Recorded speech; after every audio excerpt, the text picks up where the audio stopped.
Magagamit na ang Phase 2 ng MSU Maguindanao Infirmary Hospital sa Dato din Sinsuat, Maguindanao del Norte. Dumalo sa pagbubukas ng ospital si Congresswoman Bay Dimple Mastura. Kasabay nito, isinagawa rin ang groundbreaking para sa pagsisimula ng konstruksyon ng Phase 3 ng pagamutan. Ang Partners in Peace and Progress story mula kay Jen Garcia.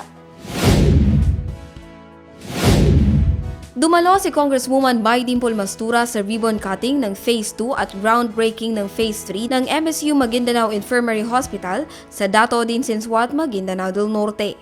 Kaisa ang mamabata sa pagsuporta sa pagpapaunlad ng mga health facility sa kanyang distrito.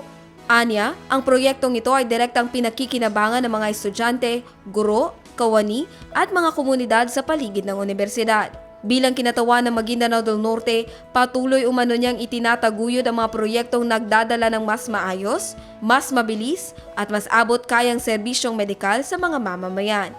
Ayon sa tanggapan ni Representative Mastura, ang serbisyong pangkalusugan ay hindi pribilehiyo. Ito ay karapatan ng bawat Bangsamoro at Pilipino. Jen Garcia, iMinds, Philippines.